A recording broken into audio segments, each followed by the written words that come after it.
Yo soy Laura Morales y soy parte del Ministerio de Alabanza de la Iglesia El Gólgota. La alabanza pues es el reconocimiento de los atributos de Dios, reconocer las cosas que Él hace por nosotros en todos los aspectos de nuestra vida. Pues yo creo que la alabanza se puede empatar con la música. La música tiene muchas facetas, tiene muchas cualidades, es muy práctica, por decirlo así. Es muy fácil que le puedas poner una letra que alabe a Dios o que no lo haga, ¿no? La música en sí sola es música.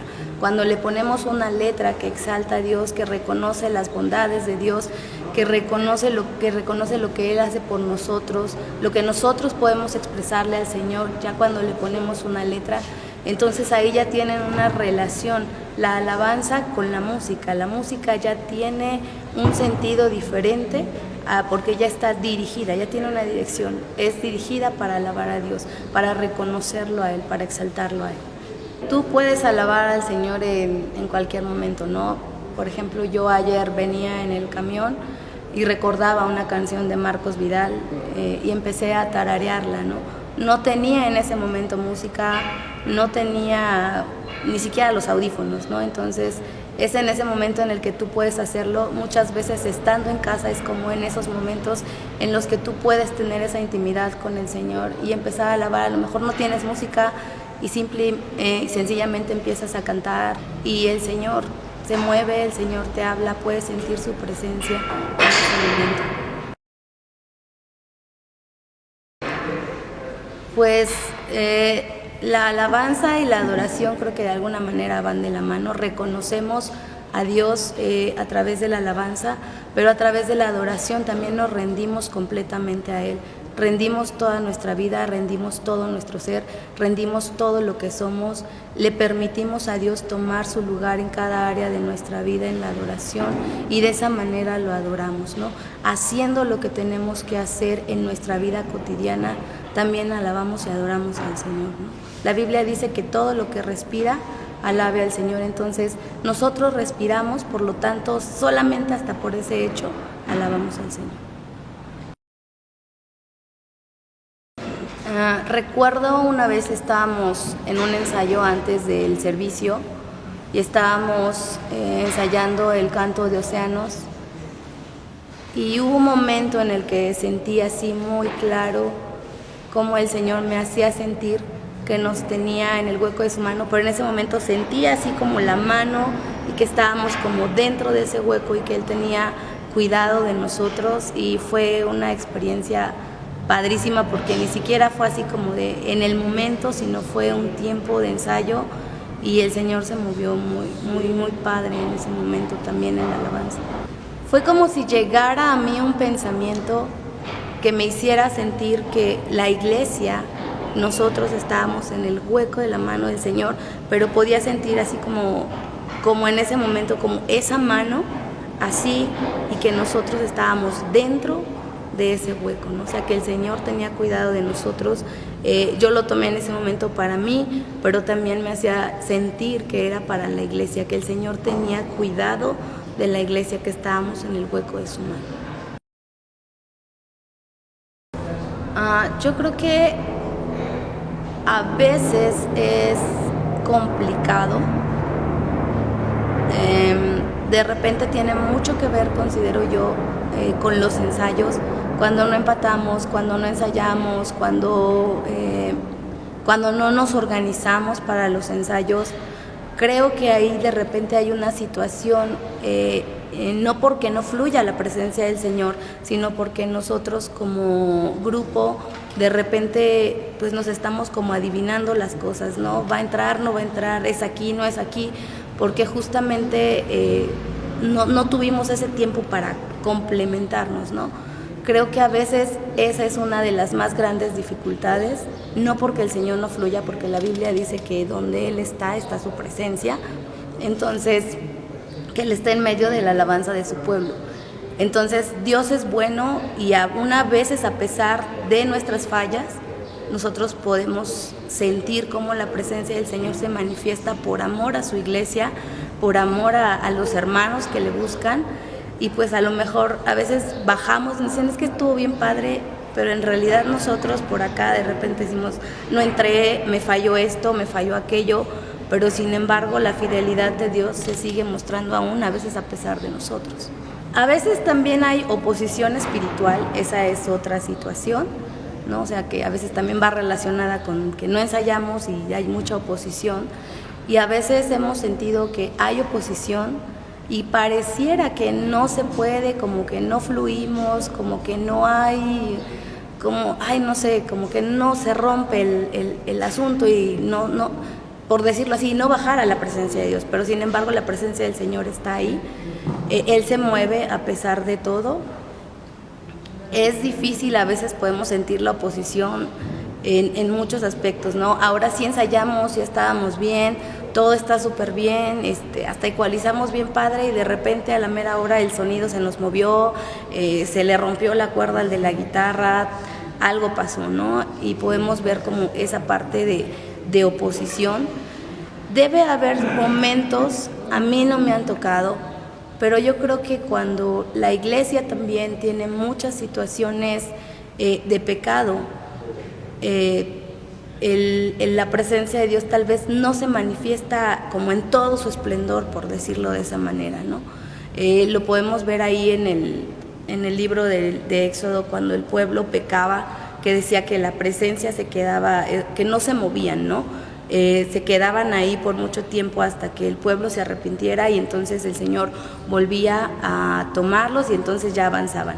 Y a veces de repente pueden suceder esas cosas en la iglesia, ¿no? Que pues estamos en pecado y no necesariamente tienen que ser pecados vistosos, ¿no?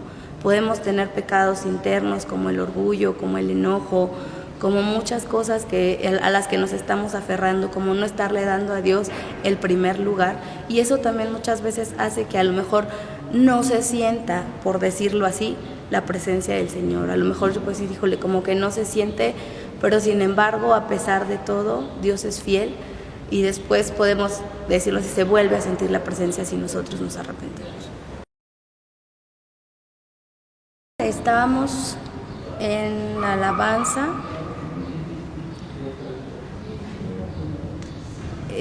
Mi esposo se había accidentado, fue un tiempo bastante complicado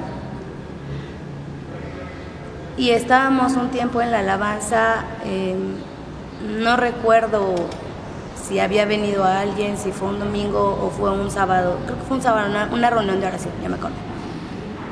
Y está él recién salido del hospital y recuerdo que estábamos en la alabanza y el Señor me hacía sentir, él se fracturó el pie, se rompió el peroné y se fracturó el tobillo, y en ese tiempo de alabanza el Señor me hacía sentir que él ya lo había sanado a pesar de que él en ese momento no se pudiera mover, ¿no? O sea, que él iba a estar bien a pesar de todas las situaciones que estábamos pasando. Y fue una situación para mí de decir gracias, Señor, porque yo sé que ahorita todavía ni siquiera se puede mover, pero yo sé que tú vas a hacer la obra y él va a volver a caminar bien. Entonces fue un tiempo como muy especial del Señor en ese momento, porque pude sentir como esa seguridad nuevamente de que Dios tenía cuidado de nosotros, de que a Él no se le escapaban las cosas y que en medio de todas esas situaciones Él seguía siendo Dios y Él seguía siendo soberano, que fue una de las cosas que aprendimos en esos tiempos, que Él sigue siendo Dios a pesar de nosotros, a pesar de lo que podamos sentir, a pesar de lo que podamos estar viviendo, Él sigue siendo Dios. Y pues fue un tiempo también como de lucha, ¿no? Es una guerra, o sea, estar en la alabanza es una guerra por nuestras propias vidas, por lo que estamos viviendo, por conectarnos en la presencia del Señor. Y pasa lo mismo, ¿no? En el Ministerio de Artes, estás enfrente y estás ministrando al Señor y estás buscando su presencia. Y yo creo que de ese Ministerio de Artes tengo no recuerdo, yo creo que tendría unos 16, 18 años más o menos, y recuerdo mucho con una rutina cómo era estar ministrando, porque dice, cada golpe de la espada de Dios será con panderos, con trompetas y con tambores, ¿no? Entonces me quedaba como con esa rutina y con ese versículo muy claro, que estar en la alabanza, que estar en un ministerio es guerra, es estar peleando por ti, es estar peleando por los que están también, en el caso del Ministerio de Artes, por los que están atrás de ti, ¿no? Por el grupo de alabanza, por los pastores. Es una guerra, o sea, estar en la alabanza es una guerra y es una guerra continua, ¿no? Es entender que no es solamente el domingo que vas a estar bien y ya, ¿no? Y ya, sino que es una guerra continua, es toda la semana, es estar en oración, es estar buscando la presencia del Señor para poder sostenerte de Él, porque no hay otra manera, ¿no? Entonces, a lo mejor dices, ay no, pues es que a lo mejor a los de la alabanza les va mal, o a lo mejor son muy sangrones, o a lo mejor lo que sea, no. Pero estar al frente es una cosa de mucha responsabilidad. No es nada más decir, ay, pues tengo una capacidad y voy a hacerlo. O sea, sí es tener la capacidad, sí es tener la habilidad, pero también necesitamos tener esa presencia, no es decir, pues a pesar de las situaciones voy a alabar, o sea, no va a ser así como que, ay, pues como hoy ya una cosa difícil me sucedió, ya no voy a alabar a Dios, ¿no? Ya dejo el ministerio y lo he visto en muchas ocasiones, pues ya me enojé y pues ya no quiero estar ahí, ¿no? Sino que tiene que ser algo que querramos hacer y que entendamos que eso va a ser una lucha, que va a ser una lucha constante, que va a ser todo el tiempo, que vamos a luchar, pero que tenemos que hacerlo, ¿no? O sea, si tú quisieras estar en este ministerio, es una responsabilidad, hay que luchar, pero también es algo muy padre. O sea, Dios se mueve en medio de la alabanza de su pueblo y tú puedes experimentar puedes tener experiencias diferentes estando abajo que estando arriba. Alguien en una ocasión decía, se siente muy distinto estar ministrando arriba que estar recibiendo abajo. Entonces es muy interesante, es muy padre. Si alguien quiere pertenecer, si alguien tiene el talento y quiere hacerlo, hágalo, o sea, no se detengan. Pero también entiendan que es una responsabilidad, que no es nada más decir, ay, ahora ya estoy al frente y para que todos me miren, porque no es así, ¿no? La alabanza, el reconocimiento, la adoración son solamente para Dios, no para nosotros.